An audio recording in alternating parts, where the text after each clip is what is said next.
சிவாய நம. திருச்சிற்றம்பலம். ஞானாசிரியராகவும் ஞான குருவாகவும் எம்மை வழி நடத்தும் நம்பி ஆரூரர் திருவடிகளையும் அண்ணாமலை பெருமான் திருவடிகளையும் மனம் மொழி மெய்களால் வணங்கி மகிழ்கின்றேன். இன்றைய ஞான சிந்தனையில் சொக்கநாத வெண்பா என்ற அற்புதமான நூலில் இருந்து 25வது பாடலை சிந்திப்பதற்கு திருவருளும் குருவருளும் கூட்டியுள்ளது. 25வது பாடல். அனைத்து உயிர்க்கும் பாசம் அறுத்து முத்தி கூட்ட மனத்துயரம் செய்தல் மருந்தோ, மனத்துயரம் செய்யாமல் தீர்மருந்து சித்தா அறிந்திலையோ ஐயா என் சொக்கநாதா.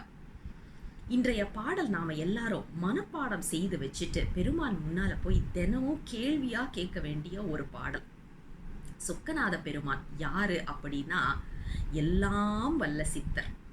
எல்லாம் வல்ல சித்தர்னா எப்படிப்பட்ட ஒரு நோய்க்கும் மருந்து கொடுக்கக்கூடியவர். அப்போ பிறவி பிணிக்கு கண்டிப்பாக மருந்து கொடுக்கக்கூடியவர். அவர் மட்டும்தான் அந்த மருந்து, அந்த நோய்க்கு மருந்தும் கொடுக்க முடியும். ஆனா என்ன செய்யறாரு அப்படின்னு பார்த்தீங்கன்னா, இந்த வினையை ஊட்டி அந்த வினையின் காரணமாக வரக்கூடிய துயரத்தை கொடுத்து அந்த உயிர் மன கஷ்டம் படுற அளவுக்கு கொண்டு வந்து விட்டு, அதுக்கு அப்புறம் உன்னோட பிறவிக்கு மருந்து இதுதான் அப்படின்னு சொல்றது நியாயமா? இது இல்லாமல் வலி இல்லாமல் உன்னால முக்தி கொடுக்க முடியாதா அப்படின்னு ஒரு கேள்வி கேட்டு நிற்கிறாரு இந்த பாடல். அதாவது அனைத்து உயிர்க்கும், இந்த உலகத்துல இருக்கக்கூடிய அனைத்து உயிர் வகைகளுக்கும் பாசம் அறுத்து, பாசம் என்று சொல்லப்படுகின்ற ஆணவம் கண்மம் மாயை இந்த மூன்றையும் அறுத்து முக்தி கூட்டுவதற்காக, முக்தி என்பதை கொடுப்பதற்கு பெருமான் என்ன செய்கின்றார்? மனத்துயரம் செய்கின்றார். அந்த மனத்துயரம் அவரா செய்யறாருன்னா நாம சேர்த்துட்டு வந்த வினைதான். ஆனா அதை அவர் கூட்டி கொடுக்கிறாரு இல்லையா, அந்த வினையை வந்து நமக்கு ஊட்டுறாரு இல்லையா. அதனால இங்க சொல்றாங்க மனத்துயரம் செய்தல். பெருமான் செய்வது கிடையாது, நம்மளுடைய வினையை கூட்டி விற்கின்றார். அப்படிங்கிறதுனால நீ செய்கின்ற. ஏன்னா சிவபோகசாரத்துல சொல்லுவாருல்ல, எய்தவனை நொந்து இரு அப்படின்னு சொல்லுவாரு. பெருமான் தானே எய்கின்றார் இந்த வினையை. நாம அவன் செய்தான் இவன் செய்தான்னு ஏன் புலம்பணும்? சாமி தானே செய்தாரு, அப்ப சாமியை தானே நம்ம நொந்து இருக்கணும் அப்படின்னு சொல்லுவார் இல்லையா. அந்த குறிப்பை நாம இந்த இடத்துல வச்சு பார்க்க முடிகின்றது. அதாவது மனத்துயரம் செய்கின்றவர் யார் அப்படின்னா பெருமான். ஏன் அப்படின்னா நம்ம வினையை நமக்கு கூட்டி அதனால வரக்கூடிய அந்த மனத்துயரத்துல நாம கஷ்டப்பட்டுட்டு இருக்கிறோம்.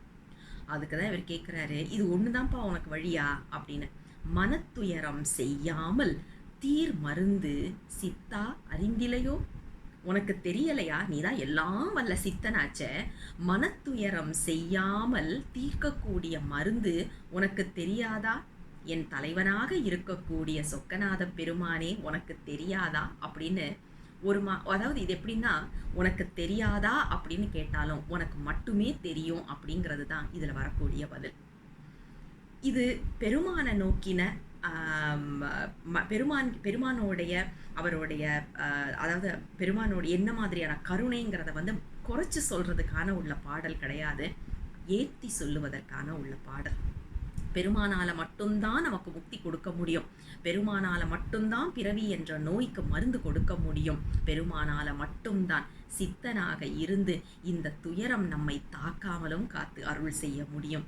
அதையெல்லாம் செய்யக்கூடிய ஒரே ஆள் யார் என்றால், சொக்கனாக அழகனாக நடனமாடிக்கொண்டிருக்கின்ற எங்கள் தலைவன் சொக்கநாதன் என்பதுதான் இந்த 25வது பாடலாக நாம் பார்க்கின்றோம்.